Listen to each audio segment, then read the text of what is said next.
Jai Radha Madhava Kunja Vihari Jai Radha Madhava Kunja Vihari Gopidana Vallabha Girivaradhari Jai Gopidana Vallabha Girivaradhari Yashodanandana Raja Janarandana Yashodanandana Raja Janarandana Jamuna Tira Vanata Yamuna Tira Vanata Jamuna Tira Vanata Yamuna Tira Vanata Jai Radha Madhava Kunja Vihari Jai Radha Madhava Kunja Vihari Hare Krishna Krishna Krishna Hare Hare Hare Rama Rama Rama Hare Hare Hare Krishna Krishna Krishna Hare Hare Hare Rama Rama Rama Hare Hare Hare Krishna Krishna Krishna Hare Hare Hare Rama Rama Rama Hare Hare Hare Krishna Krishna Krishna Hare Hare Hare Rama Rama Rama Hare Hare Hare Krishna Krishna Krishna Hare Hare Hare Rama Rama Rama Hare Hare Hare Krishna Krishna Krishna Hare Hare Hare Rama Rama Rama Hare Hare Hare Krishna Krishna Krishna Hare Hare Hare Rama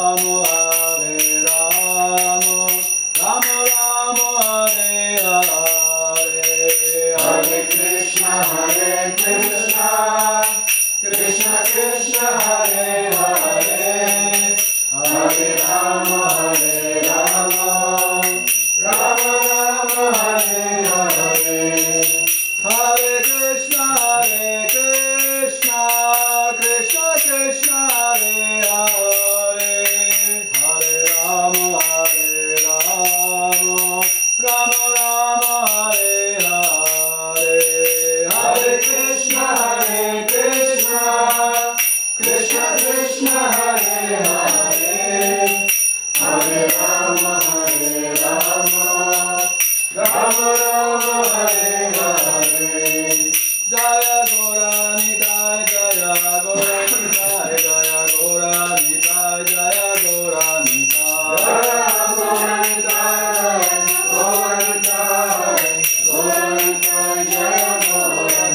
Jaya Krishna Balaram Jaya Krishna Balaram Jaya Krishna Balaram Jaya Krishna Balaram Jaya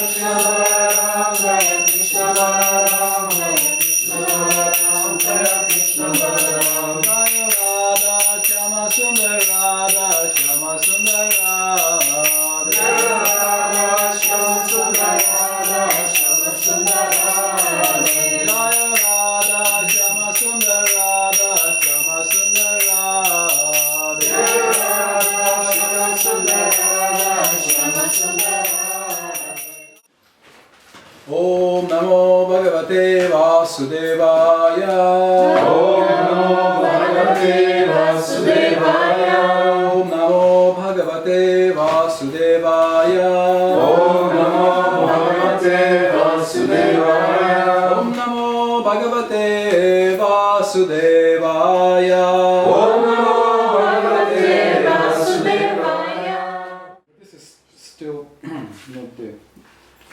can just read the verses, the Sanskrit. So three verses Sanskrit.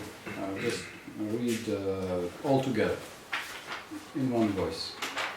Vacho vegam manasa krodha vegam jiva vegam daropashta vegam etam vegam yovishaheta dhira sarvam abhimam prithivim sashishya atyahara prayasashta prajaponiyamagra janasangashtarogyam cha satvir bhakti vinashyati Utsaham nishayandaya tarta karma pravartana sangatya ratsato vrite shabhir bhakti prasidhati.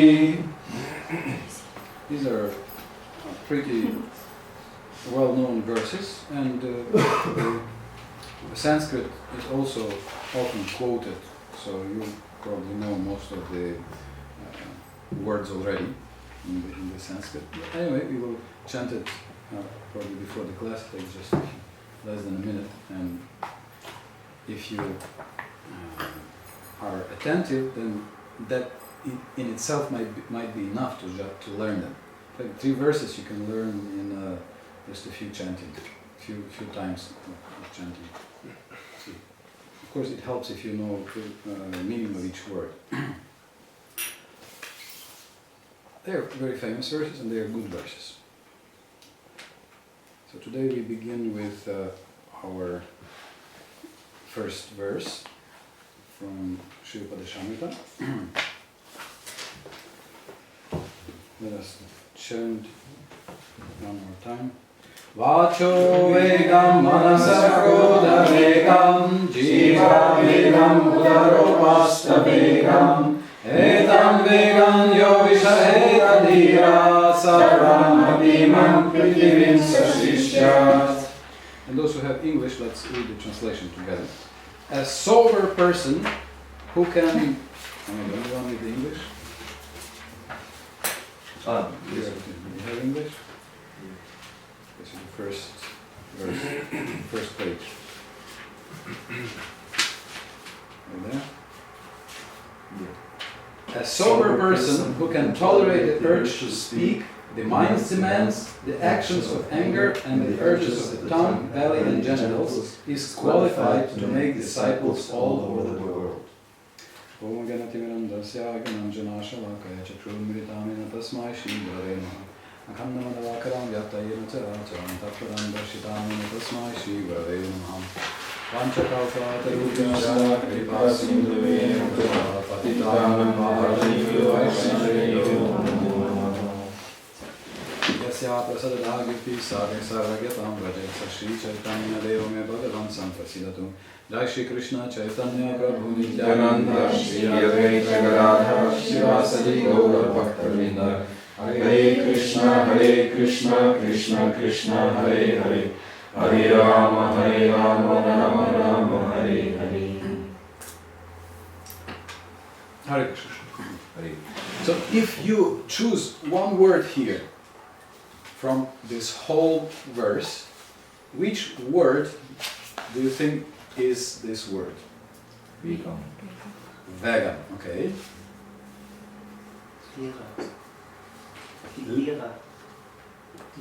Dhira, yes, dhira. Very good. Yeah, Yovishaheta dhira, okay, very good. Any other ideas? Which word do you think will help you to remember the whole idea, or which word from this verse Rupa Goswami wants to give us to transform our lives? If we select one word, if we compress it into one word, which word could that be? Dhira? Yes? Shishyat. Shishyat?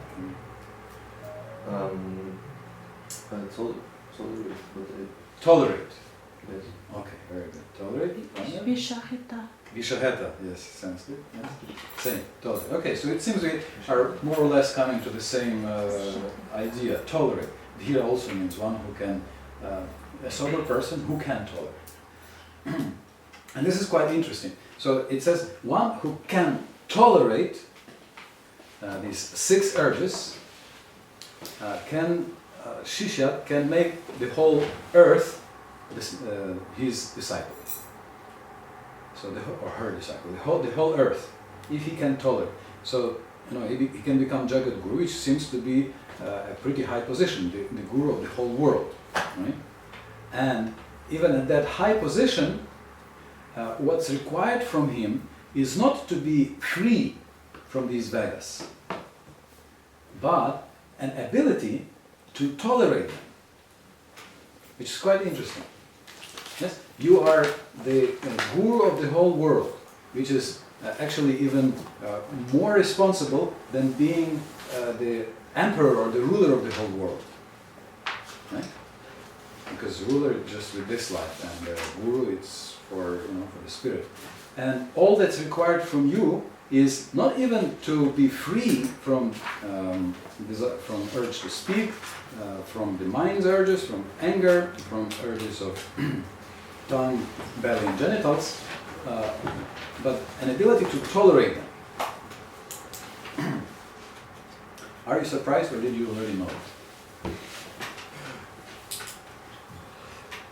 This is very interesting, the qualification that Rupa Goswami is giving here in the beginning of his Sri Upadesamrita. So Srila Rupa Goswami is a very special person. Srila Rupa Goswami was a very close associate of Sri Chaitanya Mahaprabhu, and he was deputed by Sri Chaitanya Mahaprabhu to write books. He was taught by Sri Chaitanya Mahaprabhu, and he was empowered to write books about bhakti, and also to re-establish holy places in Vrindavan, to discover the places where Krishna performed his fastings. So this is one of his books that he's giving us, and there is a story that Sri Chaitanya Mahaprabhu sometimes would go into ecstasy in Jagannath Puri. So you can in your mind at this moment, so we have a little sun, and we have some light also in the room. So you can imagine that we are all transferred from this library, with this very solid table, to Jagannath Puri, the sunlit, sun-covered Jagannath Puri 500 years ago. And imagine how devotees are living in Jagannath Puri. They are all in ecstasy with Chaitanya Mahaprabhu, and then one day Chaitanya Mahaprabhu just runs to the shore of the ocean, and on the shore of the ocean there are many trees, very tall palm trees and other trees, and at the distance there is a sand dune, like a hill, like a big hill of sand, and Mahaprabhu sees that hill and he is reminded of Govardhan, and he sees the ocean and he thinks this is Yamuna with the trees on the bank of Yamuna, and he goes into the ecstasy of separation with Krishna. In Chaitanya Charitamrita, these ecstasies are described in the last Ante-lila. Very amazing transformations in the body, and how Chaitanya Mahaprabhu would enter Vrindavan, Goloka Vrindavan, in his ecstasies.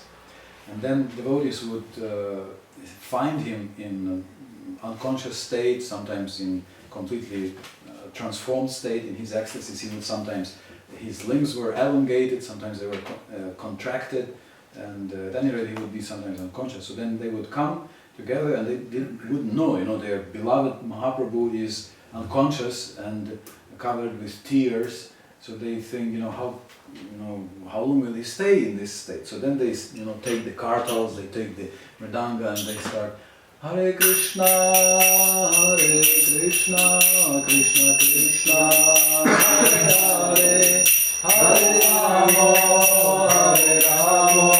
Rama Rama, Hare Hare. And Mahaprabhu is there with Radha Krishna on the bank of Yamuna, and then he hears from far away, he hears this Hare Krishna, Krishna Krishna, Hare Hare, Hare Rama, Rama Rama, Hare Hare. back, he opens his eyes and he says, "Oh, you called me back. I was with Radha Krishna. I saw how Radha and Shyamasundar are playing in Yamuna, and with Radha Kund. And on one of such occasions, it is said that he described to the devotees the whole path. So this whole path that we mentioned yesterday, he in short gave to the devotees, and in particular Rupa Goswami, who was a great acharya and great scholar. He was very learned. So he was able to keep it in his heart, and then he gave it to us as Upadesamrita. Upadesamrita, the amazing map to the treasure, to the highest treasure that we can imagine, and actually even higher than it's the treasure that we actually cannot imagine. We should try, but actually it's so high that it's actually very difficult to imagine. Just like, can you imagine having 40 billion euros or 60 billion Swiss francs? How would it be different from having 1 billion francs? Can you imagine the difference? For us, it's just a lot. Whether 16 billion or 1 billion or 400 million, it's just a big pile of money. You probably could do a lot of. You certainly could probably build a nice Mayapur temple, even though Ambarish Prabhu is already doing a very good job of it. I remember when I was small, my sister gave me the exercise. She challenged me about money. She said, "So do you think money is important? So how much money do you think you need?" So I was a small boy. I don't know, maybe 10 years, 12 years, maybe 11, 10. And then I said, "Well, this much." So she said, "So can you say how would you spend it? What do you need it for?" And I, okay, so I could buy a car, so that would be this much. Okay, maybe a house, that much. And it turned out that I don't need so much money. As I said, I don't know how to spend it, really.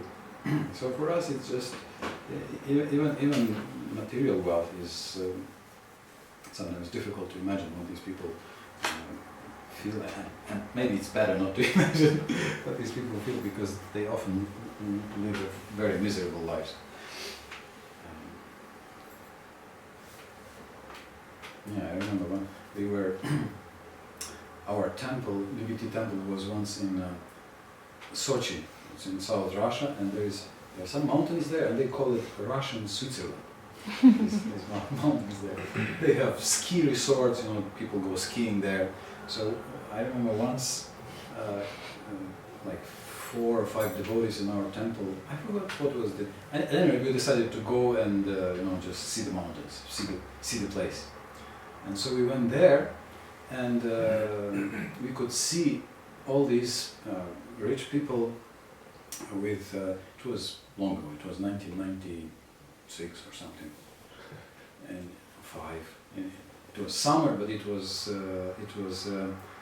snow up there, and these people, with video cameras, and those times small video cameras were still, a little bit of a luxury, and with expensive equipment, and they were enjoying their life, sun and skiing and snow.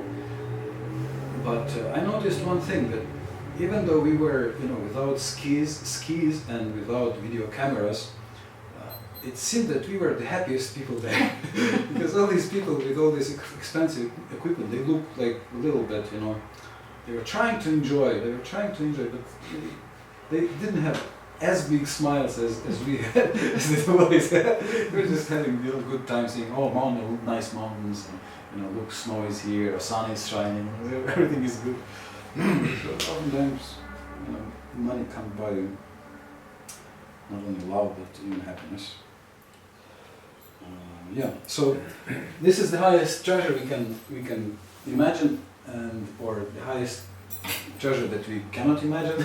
This is the highest treasure. This is the best treasure.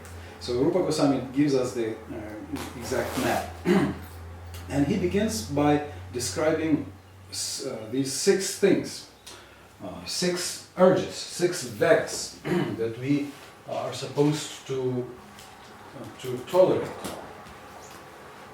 All right, so what should we do? This, it would be good to keep somewhere. I don't know. So maybe we can, do we have any glue tack or something? And I don't know where we put it, in the door or somewhere. We put it last time.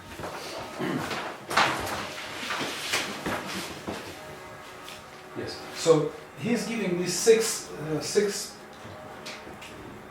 steps.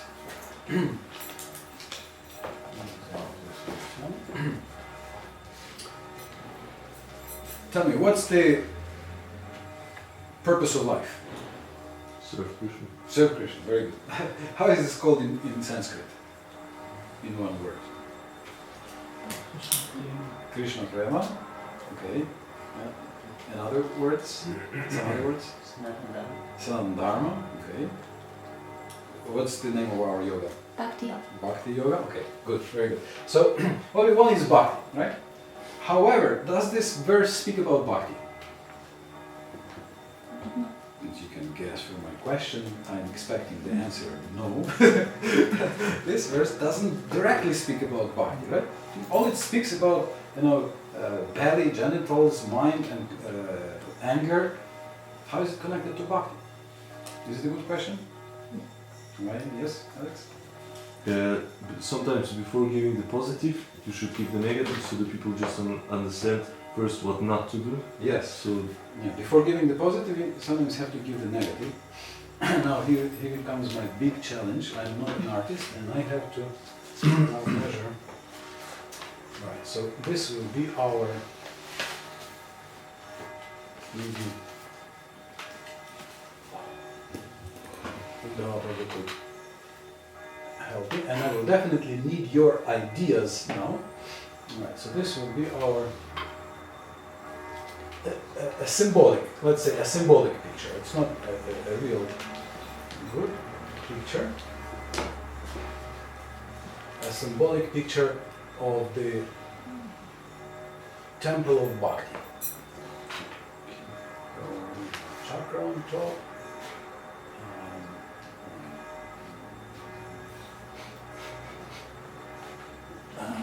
This is a chakra.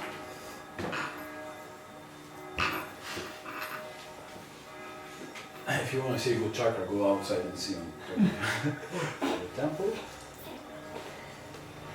So this will be our symbolic representation of the temple, and here we will have, you can imagine either Radha Krishna, or we can just write Bhakti.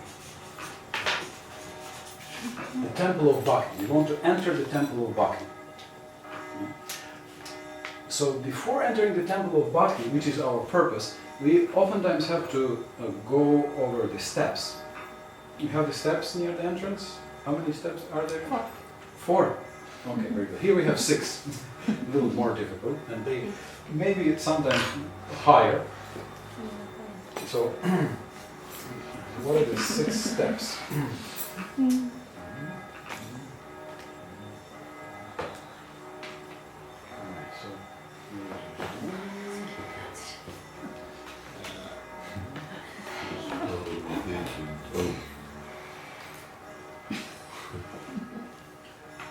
Maybe these are too steep, huh? 1, 2, 4. Anyway, these are symbolic steps. 1, 2,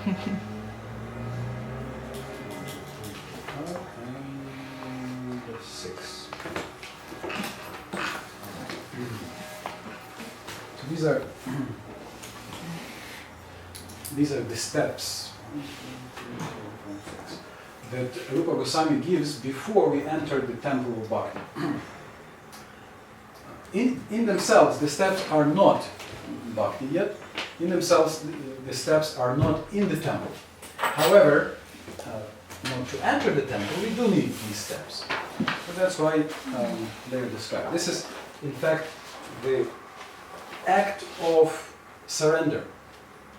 So these steps actually are surrender. Right? We are going through. Very good. Thank you. We are going through the process of surrender, and I'm. As far as the first three, there is a certain sequence. Okay, we can start. There are three divisions. Bhaktisiddhanta Saraswati Thakur says that these urges or vegas are divided into three categories: the body, the words, and the mind.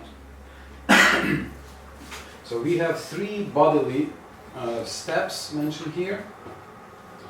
So maybe I will write them not in an exact order. So the last one, I will write the first. Upasta Vega. So Upa, you know what the word Upa, like in Upanishad, Upa, Vimhita, Upa, what else we have Upa? Upendra, Upa Indra, younger brother of Indra. You know, so you know this word, what this word means? Upa Nishad, sit below. So Upa means below and Sta situated, standing or situated. So Upasta means situated below. So we are not saying exactly, but it's situated below. So it's genitals.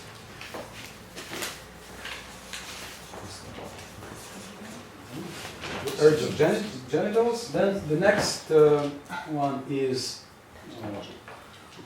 Udara. Like Bhima is called Vrikodara. Vrika Udara. Vrika is wolf and Udara belly. One has, so these are Udara Vega. This is the urge of the belly. And then Jiva. Oh yeah,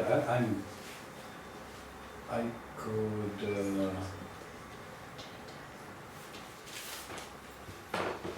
Well, here I will give no illustration, and here we can make a picture of the belly. How do you make a picture of the belly? In front or, well, being not on the side. Alright, so we can. Okay, let's try.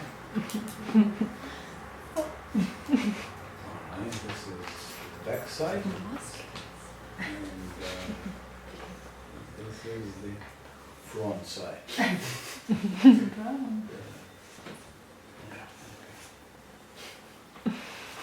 Well, it should be more hanging, but anyway, you get the idea. It's a symbolic picture, just to help us remember. Just to help us remember. And then the next one is Jiva, and the tongue. Okay, the tongue.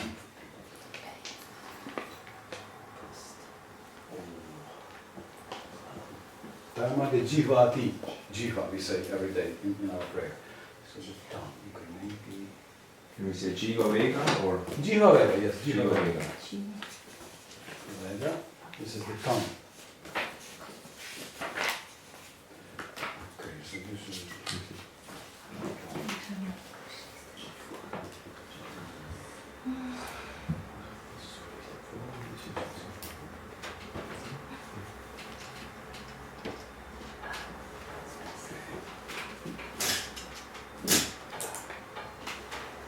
Maybe I'll become an artist here in Switzerland. I don't know. Gradually. Is it clear it's a tongue, or do we need something else? Nose, eyes? Mm-hmm.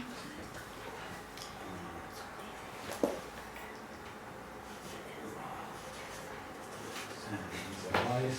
This is the tongue.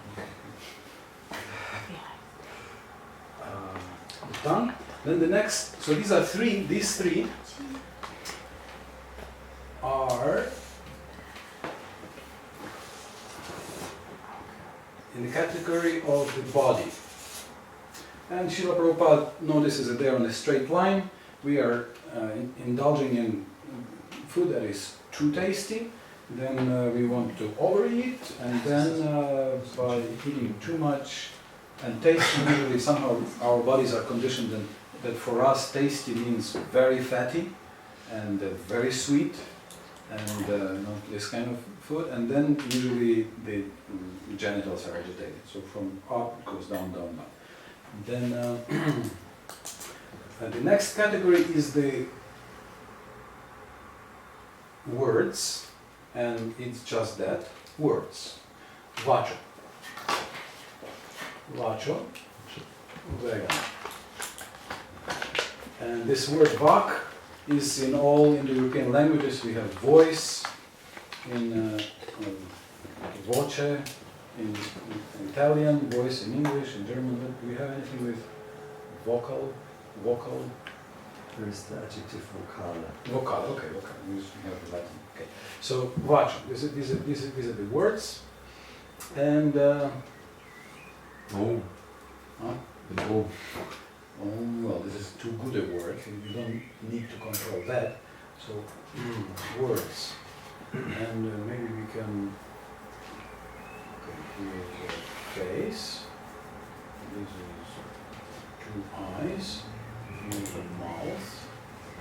And this is Speaking bubble. speaking. Blah blah blah. Huh? Blah blah blah. Okay. Blah blah blah. The sacred syllables blah blah.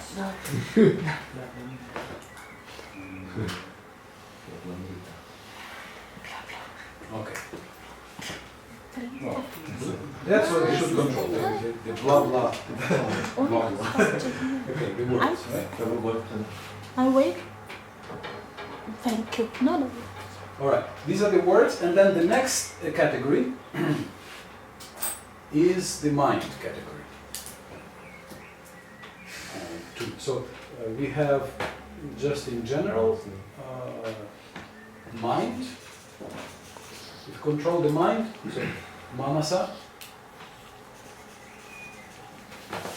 manasa vega, and krodha,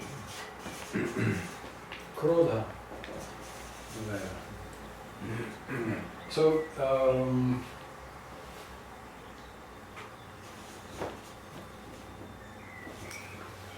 we can, in other words, say that this is the attraction and repulsion.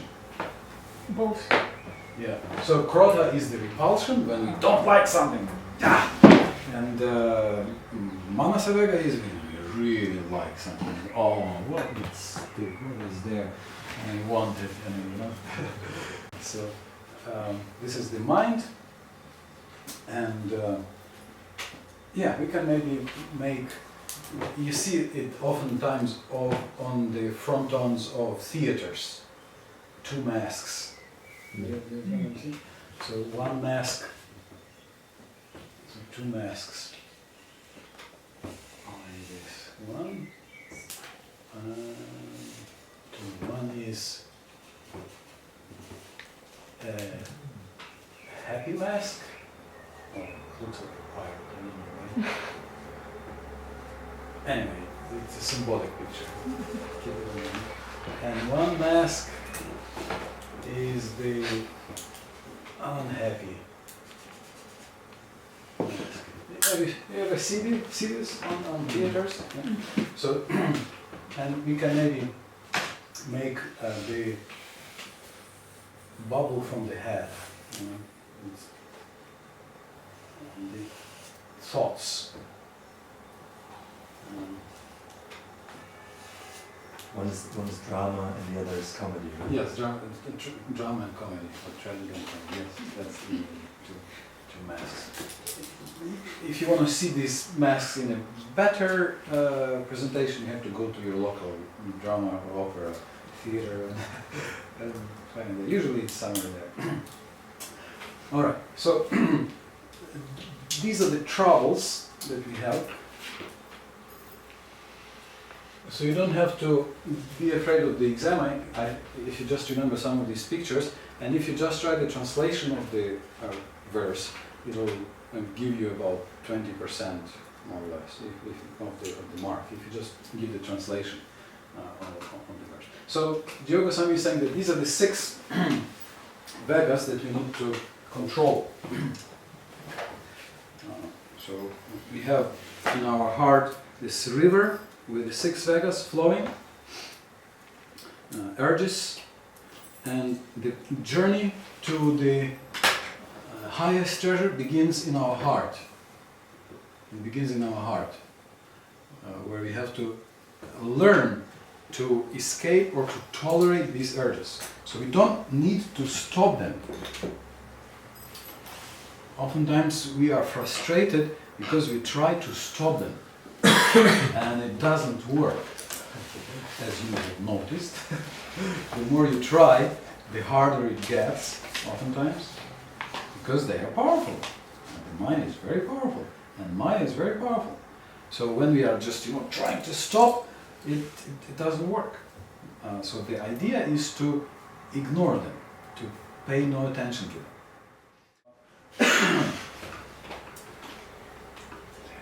This is already some trick that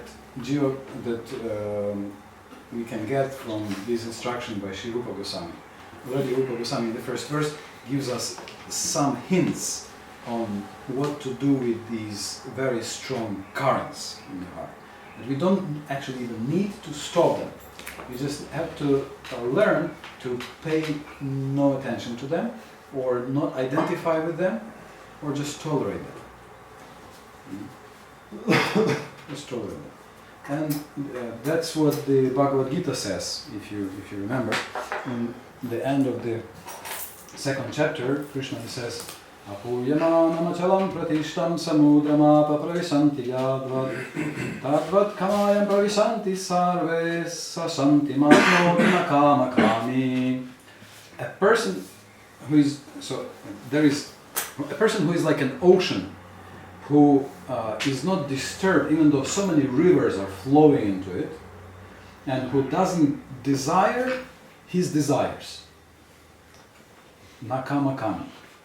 So the desire may come, but you do not say, yes, I want it. Because that's the function of the mind, to produce desires. It's just the machine for producing desires. And contemporary business is creating these desires. The whole idea of advertisement is to plant these desires into our heads. Even though we didn't have that desire, but then we see some advertisement, 1 time, 2 times, 3 times, and then we see somebody else using this and we think, yeah, I also need. It's also important. And then we, like this saying, American saying goes, that we spend the money that we don't have to buy things that we don't need, to impress people that we don't like. That's our life.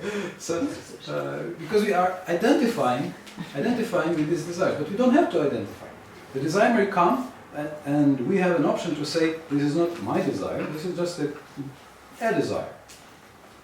And I do not desire to desire that, or I do not, so okay, this desire may be coming, all right, but it will come and go, unless I feed it, unless I identify with it and give it energy.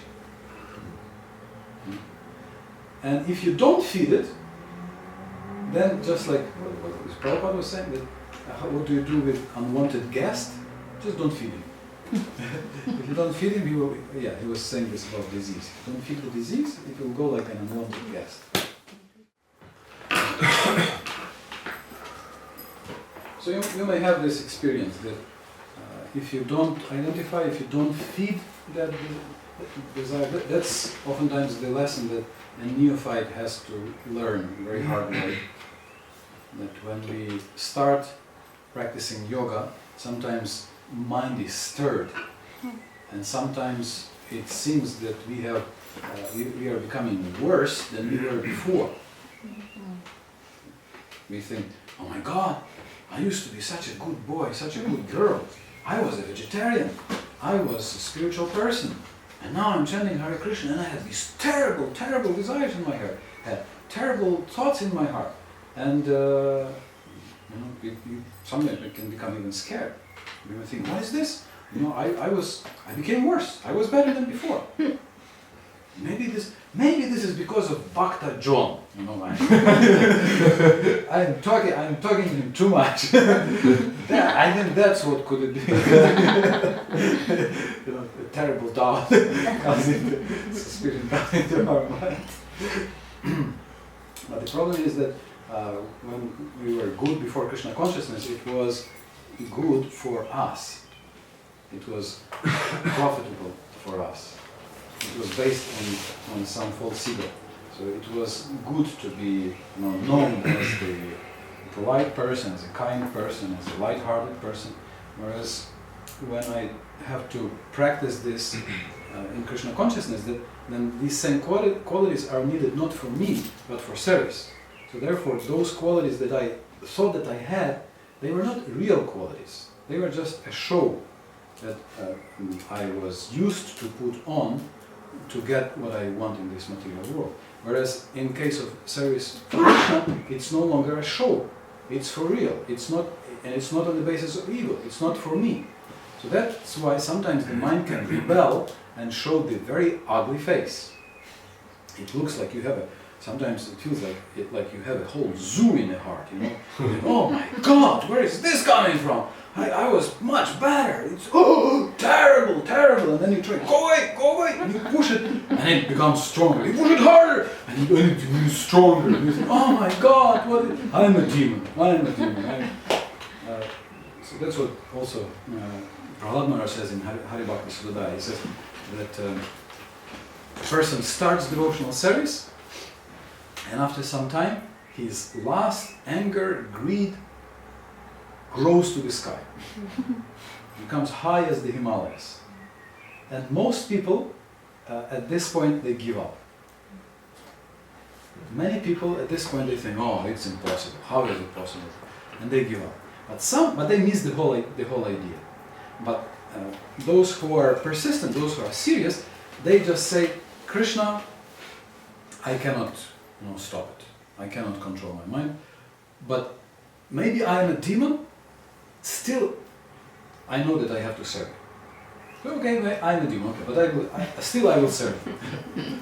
I will serve you regardless. And then as soon as you do that, what you are doing, you stop paying attention to the mind, you stop fighting with the mind, and you turn your back on the mind, and then all of a sudden this mountain, these terrible things in the heart, they shrink, and they turn small as a pebble. They become very, very small.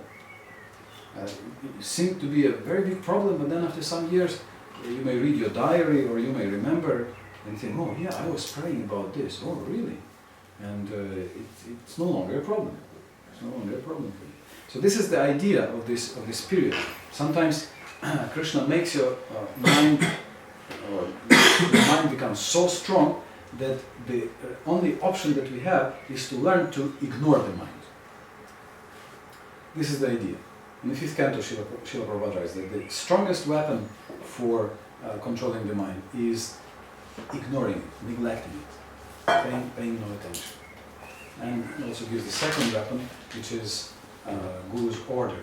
So when we are just surrendering to Guru's order without a concern for victory or defeat.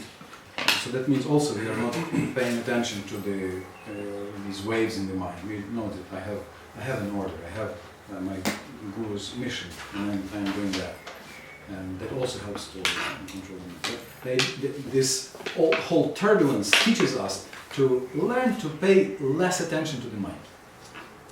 As the saying goes, that a humble person is not the person who thinks less of himself, but it's the person who thinks about himself less. So he spends less time thinking about himself. Not the one who thinks, oh, I'm so fallen, I'm so fallen, and so on. So we can see already in this one word, tolerate, so much is there. The whole arsenal, the whole weaponry for dealing with the mind is there, tolerate. Prabhupada once told a story about this. When one day. Some sannyasis were there in his room. They came and asked him that how do we deal with the mind, and what if some desires arise in the mind. So he said that once Yudhishthir was asked by someone, he was asked that your mother she has a blessing that she's always young and beautiful. Do you never feel any agitation when you see her? And Yudhishthir, being very honest, he said that yes, sometimes I feel some agitation when I see her beauty. And then they asked him, then what do you do? And then Yudhishthir said, nothing. Nothing. So he doesn't identify with that. Right? And then at that moment, when Prabhupada was telling this, the door opened, and a young daughter of a life member came, and she brought some prasadam for Srila Prabhupada. And then Prabhupada looked at her and he said, just like here, just see, this is a young, beautiful girl, very attractive. So, what do we do? Really flustered, you know. This man standing there and Prabhupada saying, so, young, beautiful girl, what do we do now? Nothing. Nothing, yes, correct. We do nothing. So, Prabhupada was giving this story to tell us how we can control the mind. Do some things about mind control. So now Prabhu is asking that modern psychology talks about repression, right? And how it's very dangerous for health. In fact, it was the one who spoke about it was the old granddaddy Freud.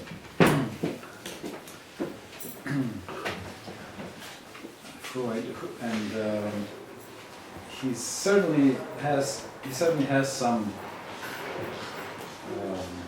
achievement in that he brought in the concept of this unconscious, subconscious. Are we over here?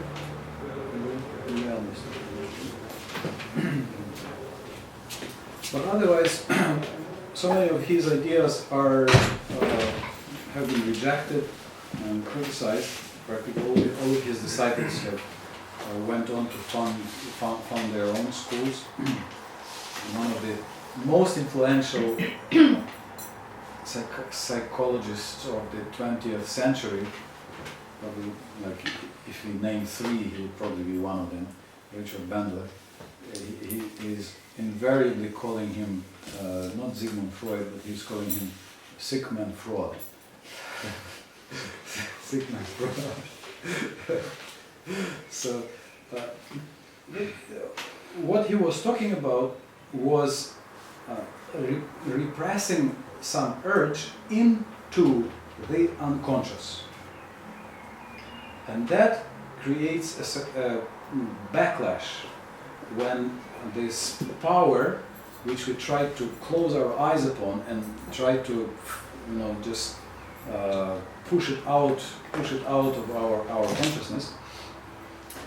It's not lost anywhere, and then it comes out as the shadow, as some of the other his followers are saying, and as some very aggressive, violent manifestations of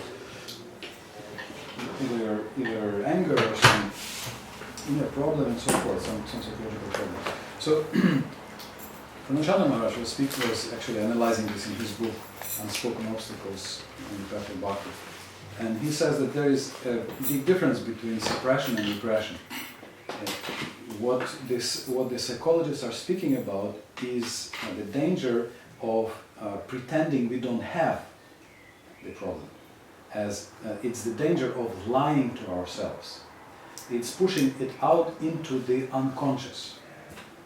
Right? That creates psychological problems. This is what's dangerous. And indeed, if we lie to ourselves, this is the worst thing. This is worse than even lying to others.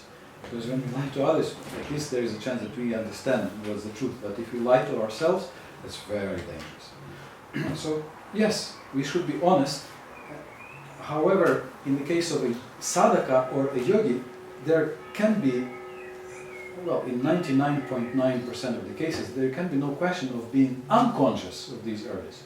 These urges are making themselves very apparent that we want this, give us that, and we are, you cannot just, say that they do not exist. We just don't identify with them, and we don't act upon them, and in this way we redirect our attention, but we do not try to pretend they are not there.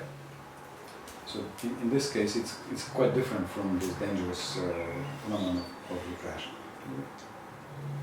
And for non-devotees or for like depressed people, isn't it that they're so entangled in all of those urges that they're really not there, and that they're really not aware of it?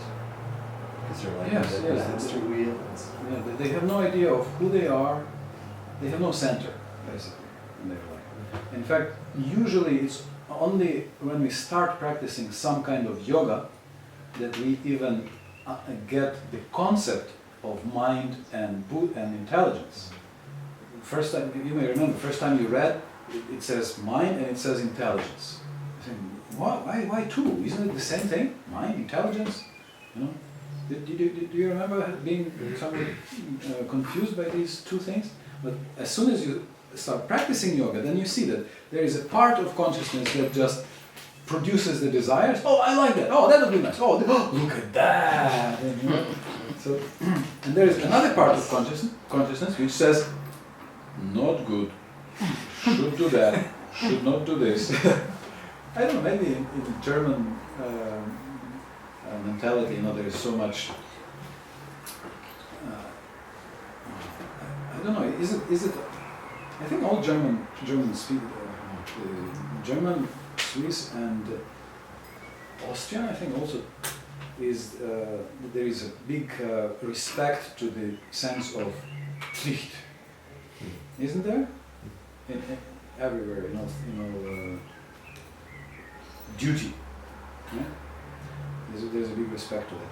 So, of course, what do we understand in the duty? So, when we actually have some higher goals, and when we try to introduce the idea of something that I actually need, as opposed to something that I would like to.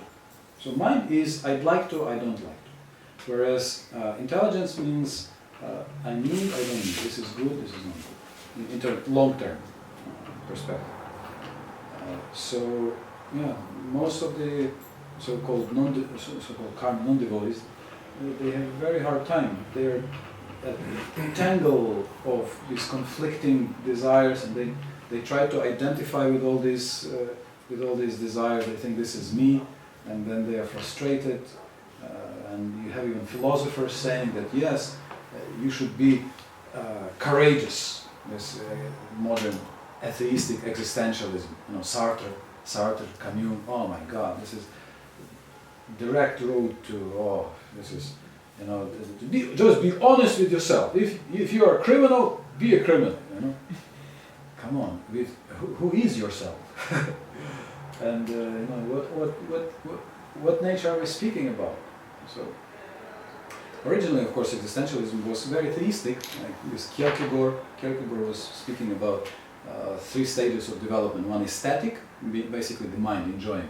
Next one, ethic. So this is the intelligence, what we need to do, what is actually good in long term. And then the highest he was speaking about as religious.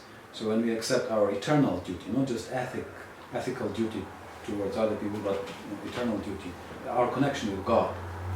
So that was existentialism. Yeah. So people need help. People are confused. Not just speaking, even we are confused, sometimes, or oftener than sometimes. So we need to have clarity in our inner world. Usually, the period I mentioned is the helpful period where a young devotee learns to distance himself from the mind, to observe the difference between I and the mind. and see that the mind's desires do not have to be followed. And the mind's all kind, garbage, you can say, is not me. It's just, because of the momentum from before, because it's the same mind I had when I was a Scorpio. It's the same mind I had when I was a dog. The same mind I had when I was a pig. The same mind I had when I was a horse. So the subtle body is the same. So it's all, all these samskaras, impressions are still there. So now when I try to purify this mind, sometimes it comes out, these things. And when we learn to do nothing about not to identify with these desires, and instead redirect our attention on something positive that actually corresponds to our soul's nature.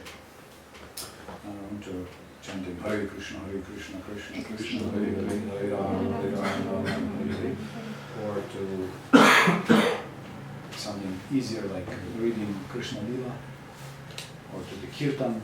So when you chant Hare Krishna, it's easier to get away, but we have some things to bring the mind back, So then we are Hare Krishna, Krishna Krishna, Hare Hare, Hare Rama, Hare Rama,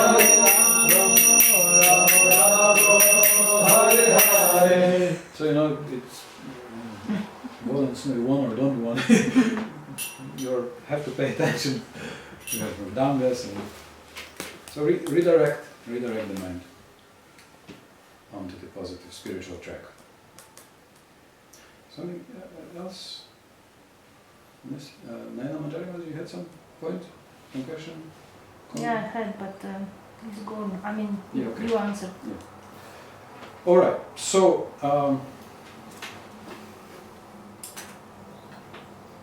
in the beginning, we have these 6 steps of surrender, 6 urges we need to deal with. And they are the door to Uttama Bhakti. And the acharyas in their commentaries are describing, are quoting some verses from Padma Purana, saying that the pure swan of the Lord will not enter the heart, which is contaminated with the dirt of lust, grief, and anger, and so forth, lamentation, and so forth. These make the heart unpleasant for the Lord to enter. So that's why these things are preparing the heart, purifying the heart to invite the Lord into the pure heart. Also, it shows that bhakti is not cheap; it's serious. It urges us to approach the holy name without the 10 offenses, without the 10 namaparats. So we commit offenses because of these different urges. And Bhaktisiddhanta Saraswati Thakur, in his commentary, says that Upadesamrita gives 2 kinds of instructions: negative and positive, something we have to give up and something that we have to embrace. And he says that there are many of so-called devotees for whom Upadesamrita is scary as Yamaraj. Because it forces us to become a little more serious. But then he says, those who are faithful, who have faith,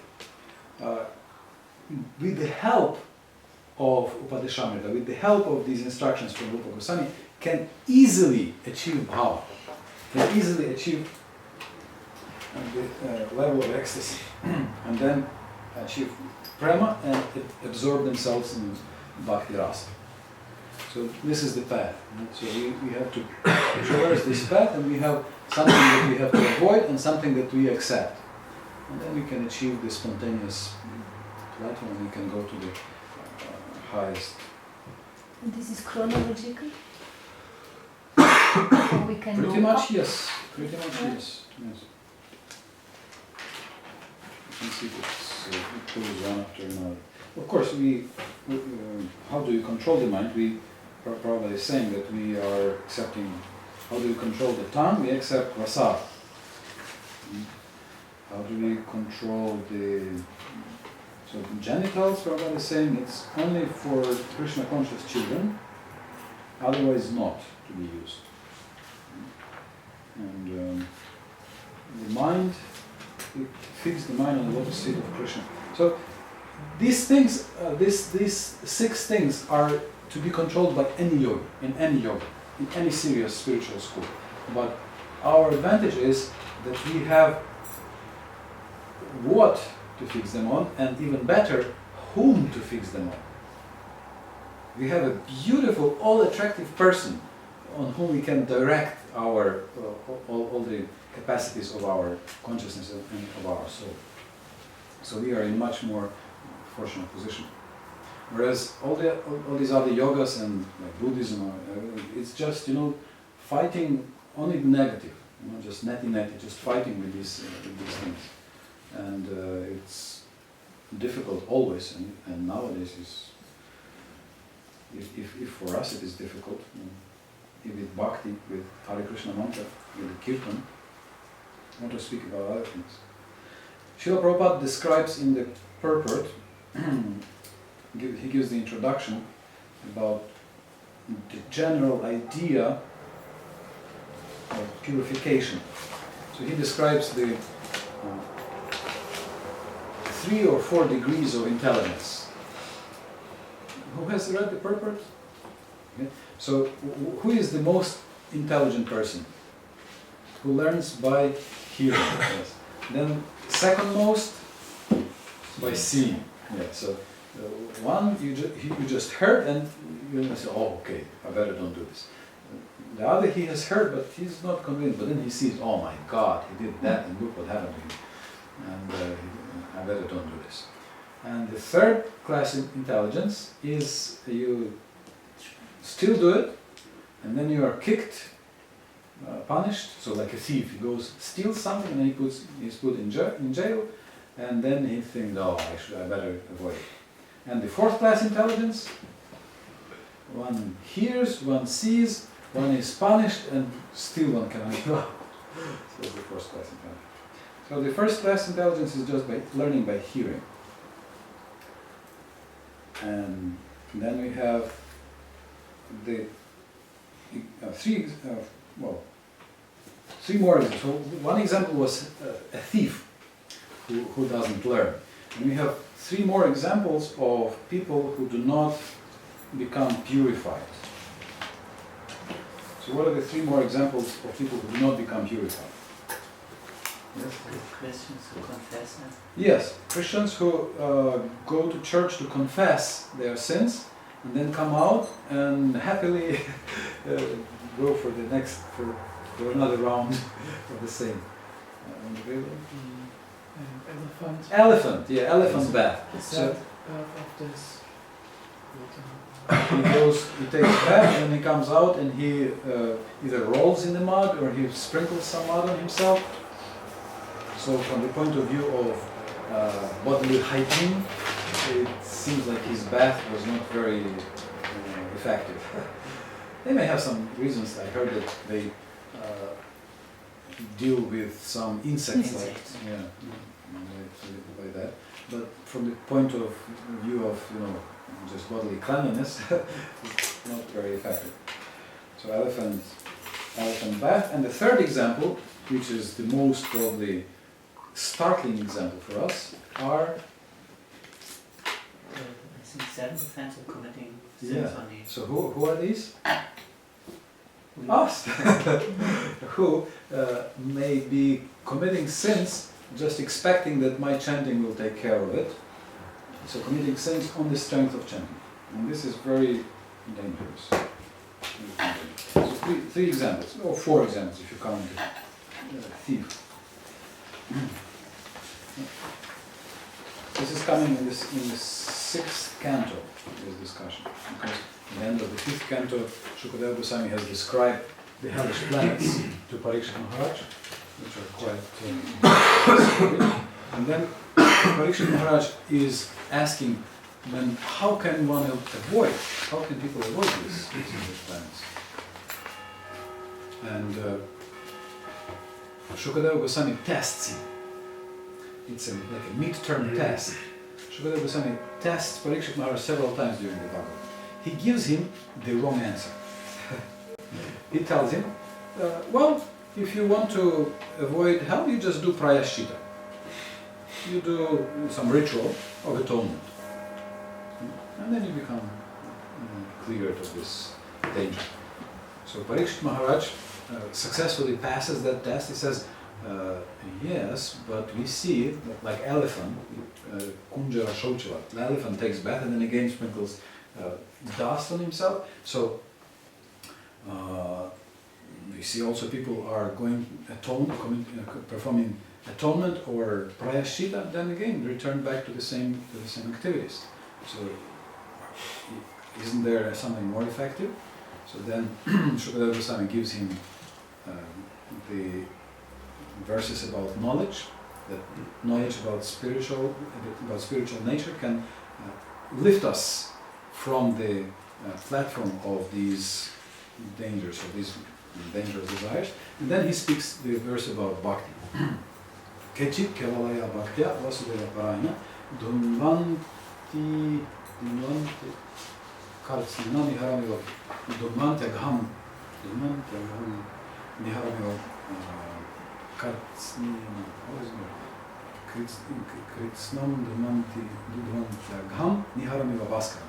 That when one performs pure bhakti to Vasudeva, then like sun dispels fog, this bhakti removes all the sin from the heart.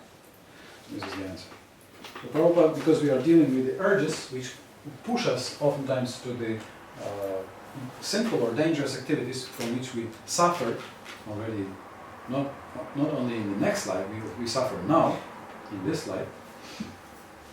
If you read, any of these sinful activities, and any of our regulative principles, we can just read statistics, or we can just read the research, and we can see that people are suffering already now. Of course, smoking and intoxication is kind of obvious. Meat, also more or less obvious. The rate of cancer and rate of heart disease and so forth. Actually, most of the contemporary diseases can be avoided just by changing the diet, especially avoiding meat. Illicit sex, there's so much also, well, not so much about this, there is less research, but still there is some research which shows that people who are indulgent in their sexual relationships, they have a much higher rate of suicide, depression, and all the other unpleasant things. So even here we see that there is a hell if we do not control our urges. Oftentimes we do not control our anger and we destroy some relationship. We do not control our words and we make a fool out of ourselves. Right? So there is the undesirable result is already perceivable right now. So what to do with that is, of course, bhakti, is engaging in devotional service. So engaging all of these in Krishna's service. And here is one mantra. It's a mystical mantra. It has the power to wake a sleeping devotee. Sharira vidya jal jodendriya tahekal jiva pe vishaya sagare taramadye jihati lavamoy sudurnati ake jitana sansare Krishna bhavademoy koivare jiva jai sa prasadan nadivo bhai seya namrita kao Radha Krishna gunagao premeda koshi chaitanya nitai. It's a mantra. If you are giving a class and people are falling asleep, then just chant this mantra. It makes Only to speak about this. So the body is the lump of ignorance. Avidya. Senses are a network of paths leading to death. We have fallen into the ocean of material sense enjoyment, and tongue is most difficult to control. 11th canto, Uddhava Gita, Krishna says that even a Muni, a great sage, who has controlled all other things, still cannot control the tongue. Everything else controlled, tongue can catch the tongue. But Krishna is so merciful that he resolved this problem for us by giving us a very nice prasadam. If you have such a nice prasadam, why do you need all kinds of garbage that I mean, maybe not all garbage, maybe something that are not garbage, like, I don't know, Swiss chocolate, maybe it's an offense to call it, it's such a lowly word, it's something nice, but if you have, nice, tasty Krishna prasad, then there is no need. What to speak about things like real garbage, like meat and all these things. Vodka.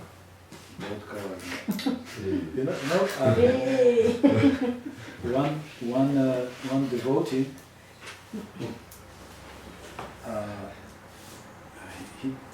he became a devotee, but he was a part of a, like a drug cartel or something, a drug gang. And so his old friends would sometimes, he became a devotee, so his friends would sometimes come to the temple and they would call him, and he would come out and he would bring them Charanamrita. And they would, each of them get a little, Charanamrita, take and feel, yes, it's quite a good high today, yeah, good, okay, thank you. so they would really relish, because it actually does influence your consciousness, even though it's just not water with which you wash the deities, but it has such a, even these drug addicts, even they, could see, wow, this has a very special effect on the consciousness, much better than the drugs. Yeah. And one of my friends, he was a drug addict for like 20 years or 25 years. He started quite early.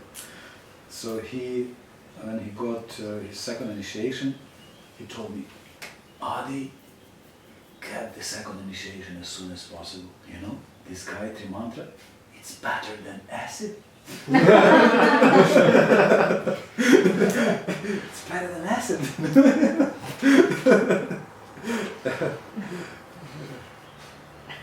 Anyway, Krishna is merciful. So you have you don't need all these other things if you practice Krishna consciousness. And especially for people who are like in the beginning, just coming from their meat-eating diet, then for them they don't even have to try to restrain how much they eat. It's good to give them the most opulent prasadam, and the more the better. Right? Even something that's not maybe so good to eat for us every day because it's difficult for the liver. All these fried things, and the liver will say, "Hey, what do you think I am?" But when a person who was used to some meat diet or something that tastes such a nice prasadam, then they will forget about these lower things. In fact, for us, even the idea of meat or the smell of meat, or sometimes people think, "Oh, vegetarian, you are, controlling, like trying to really restrain yourself. Oh, no meat." But once you avoid meat just for a few months, it stinks. It stinks. It's horrible. It's untouchable. Krishna is very, very kind. And Prabhupada is mentioning some other things that are also to be avoided for the tongue. So, pan. So pan in India, you can see. People are sometimes, they speak English. They have full mouth. Have you seen that? And then if you ask them a question, they try to answer you with a full mouth. And if you keep asking, And sometimes, they spit out a red. You've seen this red. Is it really intoxicating? Like, A little bit, just a little bit. Like, he makes a little bit, sometimes rickshaw wallahs are a bit. Yeah, rickshaw wallas, taxi wallas, everybody. It just makes you a little, I don't know. Stone. Not totally, no, not really. Little stone. A little bit, yeah. Just a little bit. What we offer to the dates is the betel, no? The tambulan. Yeah, usually Radha Krishna we offer it. And then for the honor you take. We throw normally, but sometimes we have to taste if it's enough sweet. In Sweden they had an arrangement with some pharmacy that they would exchange the offered tambul with the unoffered, with the raw ingredients. So they would give it to some Indian shops, I forgot, they would give it to some, it would not be wasted. A good gift to the pigs. Happy pigs. Yeah. All right. So pan, tobacco, betel nuts, tobacco, LSD, marijuana, opium, liquor, coffee, and tea. And Bhaktisiddhanta Saraswati Thakur adds here rabri. You know rabri? No. Oh. Rabri is like a cooked down milk. Cooked down. Or if you take the from the top, skim this solid part, and then again skim and make it sweet. It's very tasty. It's very nice. But like really boiled down. Here. It's not the same. It's like if you take from the top, and if it's very sweet, you take it from the top and put aside. From the top aside. From the top aside. It's soft, and it has some little structure. You come to Vrindavan, you just go to any sweet shop. They will try offer to you. So, but Bhaktisiddhanta says that also rabri, milk, cream, and ghee belong here as foods that can be overindulged in. So we can be carried away by the tongue, and then you may get this mirror disease like we have here. You know what's a mirror disease, no? So when you cannot see your feet without a mirror. It's a mirror to see your feet.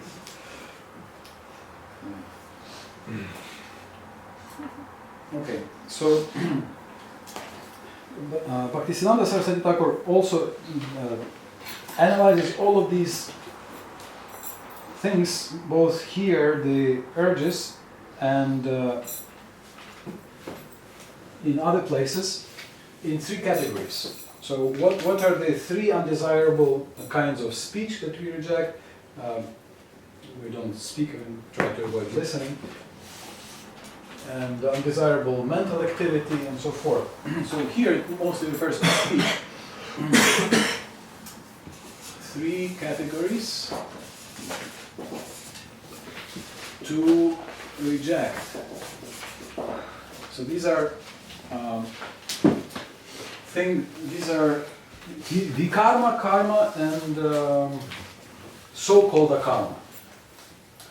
So vikarma is sin, right? This is what people mostly didn't know. Then karma is pious but material activity which binds us. And then so-called akarma is avoiding material activity but indulging in personal cultivation of impersonal knowledge, offending the Lord, saying that the Lord has no body, that trying to cut off his feet and his head and everything. So when we are controlling the words, we are trying to avoid speaking or hearing about sinful activities, also mental activities. We try to avoid mental activities which are directed towards sin, toward material piety for material enjoyment, and impersonal knowledge which denigrates and diminishes the position of the Supreme Lord. Any questions here? Alright, so we can see that there is a theme which connects this verse with the preface from Srila Prabhupada. Srila Prabhupada spoke about the need to become a Goswami and the need to cultivate the mode of goodness. So this describes what is a Goswami. Right? The one who can tolerate, Vishaheta, the one who can tolerate these 6 urges.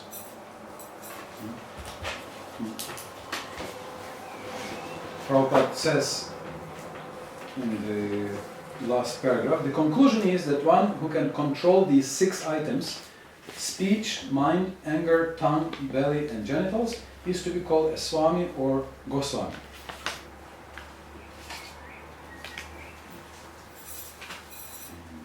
Unless one is master of his senses, he should not be called Goswami, but Godasa, servant of the senses. Following the footsteps of the 6 Goswamis of Vrindavan, all Swamis and Goswamis should fully engage in the transcendental loving service of the Lord. Transcendental loving service of the Lord. Who tried to do your service for the pleasure of the Lord, or to chant for the pleasure of the Lord? You tried? Mm-hmm. Okay. Okay. So this was our homework. As we do our service, to offer it before we do the work, or at least afterwards. Better before and best both after and before and during, to do it for Krishna's pleasure. So, what's your experience about who tried chanting for Krishna's pleasure? You tried? You tried? You tried? Okay. What's your experience? Is it easy?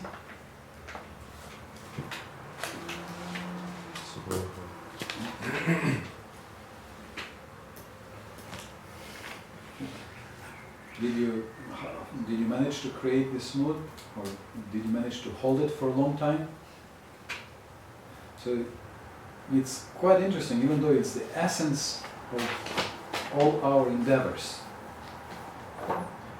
This is what we are supposed to develop, this skill to act with this desire. But how often do we try to do this? How often are we in that mode? And even when I have nothing else to do, but just sit and chant, Hare Krishna, Krishna Krishna, Hare Hare, Hare Rama, Rama Rama, Hare Hare. There's nothing else I have to do right at this time. And I can be sitting right in front of the Lord, right in front of the deities.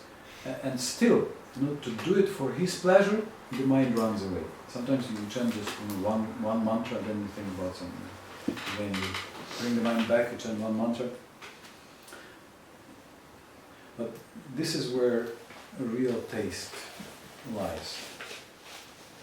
The deeper we can go into that mood, the more we can discover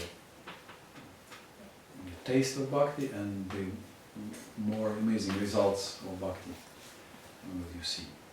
So please continue with this exercise, which can be formed as a simple phrase before you do anything. Say, Krishna, may you be pleased with this. I'm doing this for your satisfaction. And try to actually do it for His satisfaction. Or, at least whenever you remember about this, and you can use your emotions as a signal. If you experience any emotion that's not completely happy, if you experience some negative emotion, you can use it as a signal to remind yourself. It means I'm not acting for Krishna's pleasure. And you can try to offer now.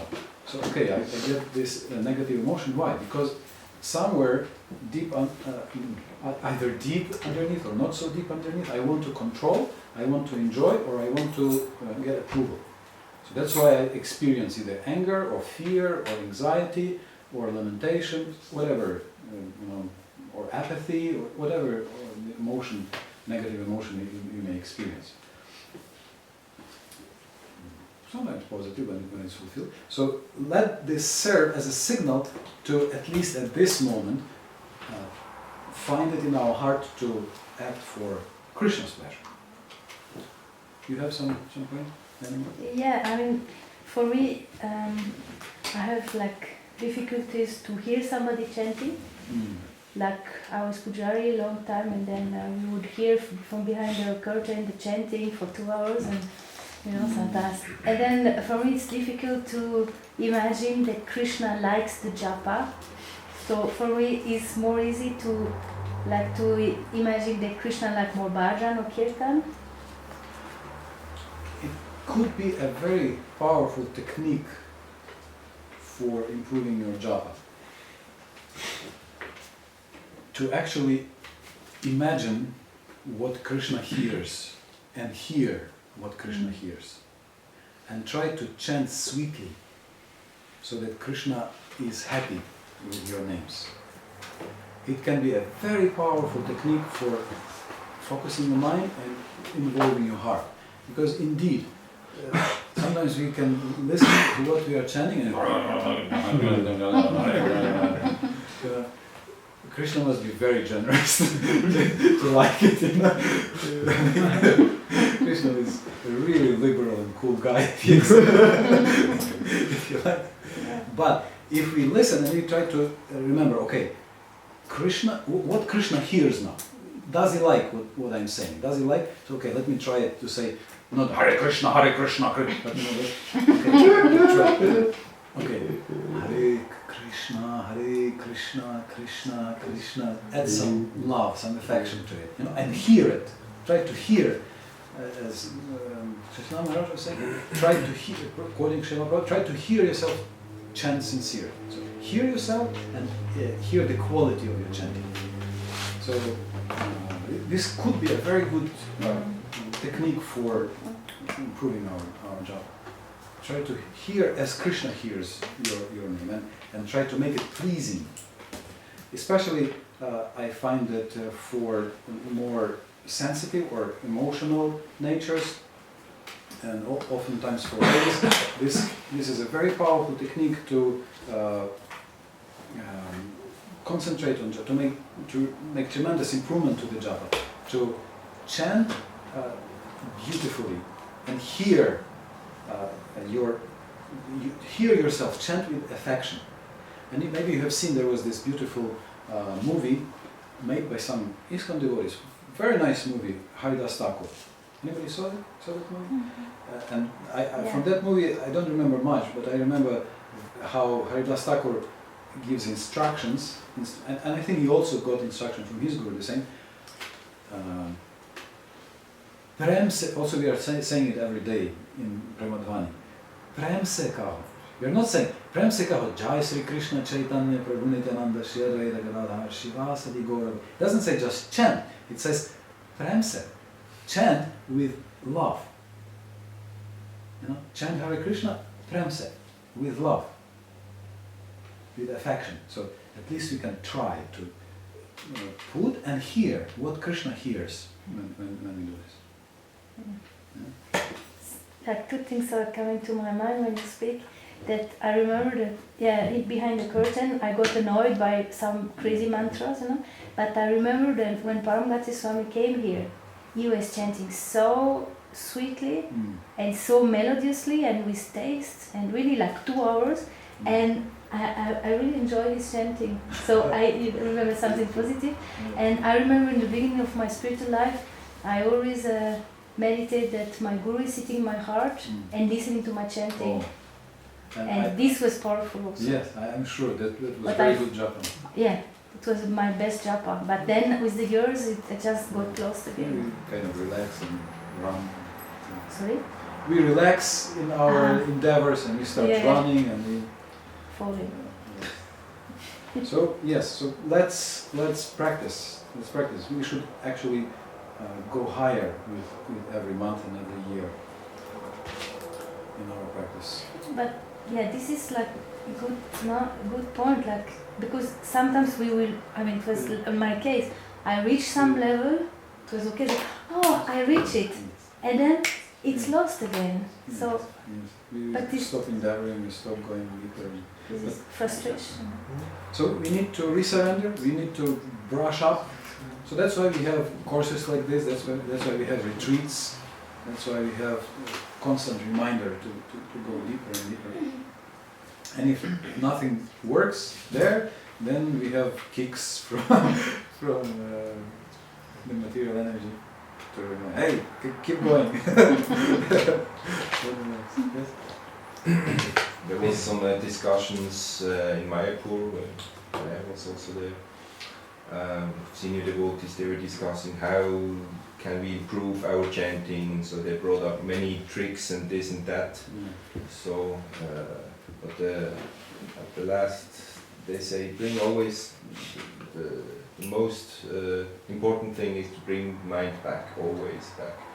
If you recognize or realize that mind is going somewhere, just bring him back. Yes. This is the whole business we have to do, bring him back. Yes. Nothing else, no other tricks and this and that. Maybe a few things, maybe also supports, but Yes. this is the main thing, bring back the It has The it has cumulative effect because according to yoga, this is a very positive samskara when you bring just this act of bringing the mind back, and these positive yogic samskaras can accumulate. So even though it seems like it's hopeless, I already brought it back 100 times and it's still ran anyway. It's not in vain. If there is a point where quantity goes into quality. You don't know at which time, but at the 37th time or 113th time, but at one of these times when you bring the mind back, it stays there. Krishna catches. So because this samskara accumulates and then it pushes us to a higher. Yeah, it's a very good point. So there is one other exercise one can do. If you notice your mind going away, you can try to trace back the steps. How did you get there? No. It's a very fascinating exercise. At first time, you may even be unable to trace all the steps back. But once you start doing this, then usually the mind becomes a little bit more concentrated, and then you can see what's the value of thoughts, because the mind is so crazy. It jumps, everywhere and anywhere. It's incredible how the mind is jumping.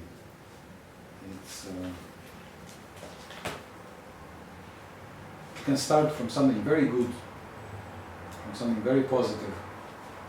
Well, anyway, this is the usual example I give. Like, I catch myself thinking about sex, right? Then I try to see how did it start. And then I see, okay, I was chanting and relishing the holy name. And I was thinking, oh, this Hare Krishna mantra is so nice. The holy name is so nice. First thought. Second thought, why is it so nice today? Why do I have such taste in it? Third thought, maybe because we had a Harinam yesterday. It was a very good Harinam. We were singing for Krishna's glory, and it was, it was powerful, and it was so many devotees and so many people. Next thought, and even though it was raining, people were listening. People were inspired. It was cold, but people were stopping and listening to our Harinam. Yes, and among these people, even though it was cold, there were some girls in miniskirts. And from there, it's not far already. So it starts with something very nice. Yeah? Oh, the holy name is so beautiful, right? Can start from anything. That's why Prabhupada is saying just here, yeah? Because as soon as there is some mental speculation. But the point is, when we see these jumps, sometimes it's such crazy jumps, such crazy associations and connections that you see that all these valuable my thoughts, my thinking process, that it's not so valuable actually. Okay, thank you so much. So please, we'll officially conclude. Please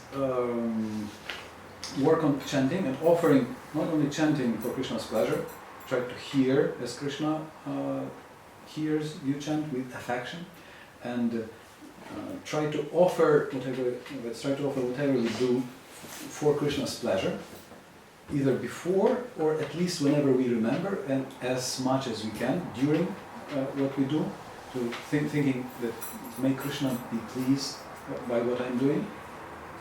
And let's carry over one exercise from yesterday to tomorrow. Mm-hmm. We had one quality or attitude that you are supposed to choose for yourself, and find one example from Shastra and one example from the community. So we will please try to focus on this, do this for one more day, and we will discuss this tomorrow.